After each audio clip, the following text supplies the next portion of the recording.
नमस्कार सभी दोस्तों को। मेरे पास ये जो वीडियो है ये बहुत ही ज़्यादा कॉन्स्पिटोरियल कॉन्स्पिरेसी बेस्ड हो सकता है, पर अब मुझे कुछ हद तक लगता है कि इस दुनिया में जो वॉर्स हो रही हैं वो एक्चुअली प्लान्ड है। और अगर आप मेरे साथ अगले 5 मिनट तक ये वीडियो सुने जो मैं बोल रहा हूँ जिस बात पर, तो शायद आप लोग भी मानने लगेंगे ऐसा हो सकता है। 2022 में अमेरिका ने सो बेसिकली 2021 में अमेरिका ने अफ़गानिस्तान से बाहर आ गया है, ठीक है। जो बाइडेन इलेक्शन जीत चुका है।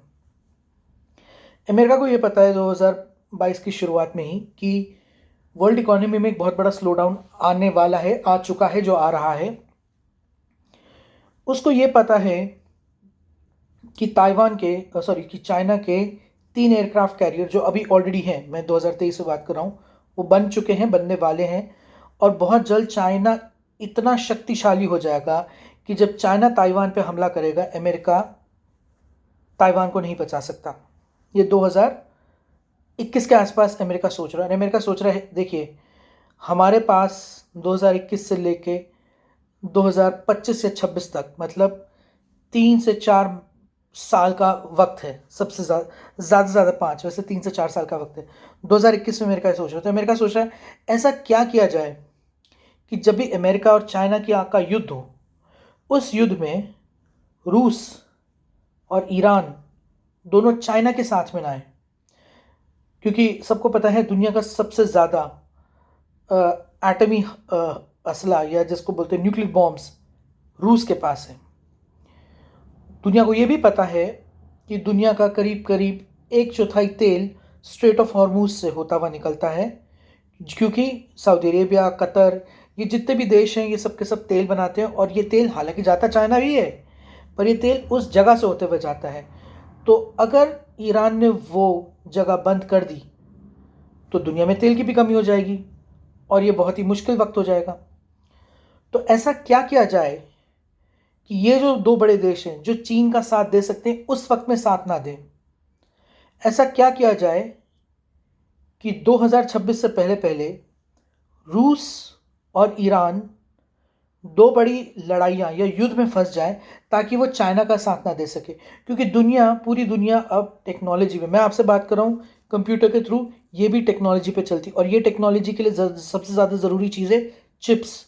और चिप्स बनती हैं ताइवान में, चिप्स अमेरिका में नहीं बनती हैं। तो ऐसा क्या किया जाए कि चाइना का कोई साथ ही ना दे पाए उस लड़ाई में। तो उसके लिए अमेरिका को, अगर मैं सही शब्द इस्तेमाल करूँ, गधे चाहिए, गधे। पहला गधा अमेरिका को मिला यूक्रेन में, जेलेंस्की। और उस लड़ाई को शुरू करने के लिए अमेरिका को कुछ नहीं करना है। अमेरिका को सिर्फ एक लाइन बोलनी थी कि यूक्रेन नेटो का हिस्सा बन सकता है, बस। अगर अमेरिका ये लाइन बोल दे, रशिया यूक्रेन पे हमला कर देगा और फिर उस यूक्रेन को बचाने के लिए पूरा का पूरा नेटो, सारे के सारे यूरोपियन देश यूक्रेन के बिहाफ पे कूद जाएंगे। तो इंसान, लोग मरेंगे यूक्रेन के। अमेरिका को सिर्फ अपना पुराना असला देना पड़ेगा जो पूरा नेटो दे रहा है, और जिसके बदले में अमेरिका अब इतना सारा नया असला बनाएगा कि वो चीन से लड़ सके। क्योंकि पुराना असला निकाला है तो उसका पैसा आएगा, वो पैसे से वो चीन से लड़ने के लिए असला बनाएंगे। और उसके लिए उन्हें 2 से 3 साल का वक्त चाहिए, जो हो चुका है। 2022 से लड़ाई चल रही, 2023 चल रहा है, 1 साल हो गया है। मेरे ख्याल से 2 साल में अमेरिका इतना असला बना देगा कि वो चीन से सीधा लड़ पाएगा। दूसरी बात, उससे पहले ऐसा क्या किया जाए कि ईरान को का कोई दुश्मन खड़ा हो। ईरान का एक दुश्मन है इसराइल, सीधी सीधी सी बात है। इसराइल ईरान को नहीं पसंद करता, ईरान इसराइल को नहीं पसंद करता। और इसराइल ईरान पे तभी हमला करेगा जब ईरान इसराइल पे इतना बड़ा हमला करेगा कि इसराइल को के पास कोई चारा नहीं है ईरान को ख़त्म करने के लिए। और ईरान ऑलरेडी न्यूक्लियर बॉम्ब बना रहा है, तो इसराइल के पास ऑलरेडी एक बेसिकली एक्सक्यूज़ है ईरान पे हमला करने के लिए। तो अमेरिका ने एक बहुत सिंपल टेक्निक अपनाई। उन्होंने कहा कि अगर तुम हमारे पिछले हॉस्टेज छोड़ दोगे तो हम ईरान को पैसे देंगे, $10 बिलियन, बेसिकली $6 बिलियन और $4 बिलियन का, क्योंकि 70% ईरान का तेल चाइना को जाता है। तो उन्होंने कहा ठीक है, ये $4 बिलियन का और तेल दे सकते हैं चाइना को। इस खुशी में ईरान ने हमस, हिजबुल्लाह इन सबको खूब फंड करा, उन्होंने कहा कर दो हमला, पैसे तो आ रहे हैं। पर उन बेवकूफ़ों को ये समझ नहीं आया कि ये हमला करने के बाद इजराइल ईरान के पीछे पड़ जाएगा, तो रशिया को न्यूट्रलाइज करेगा यूरोप और ईरान को न्यूट्रलाइज करेगा इजराइल और बाकी सारी लॉबी। और इससे ये जो दो बड़े देश जो चाइना की मदद कर सकते, ये मदद करने नहीं पहुंच पाएंगे। और तीसरी बड़ी चीज़, 2023 चल रहा है, 3 साल होंगे, 26 से पहले 2026 से पहले TSMC जो दुनिया की सबसे बड़ी चिप मैन्युफैक्चरर है, उसका प्लांट यूएस में लगाना ज़रूरी, जो एक्चुअली हो रहा है, वो एरिजोना में हो रहा है। पर आप कहेंगे 2026 क्यों? 2026 इसलिए कह रहा हूँ क्योंकि अमेरिकन सेनेट ने कह दिया कि 2025 तक अनलिमिटेड पैसा छापा जा सकता है।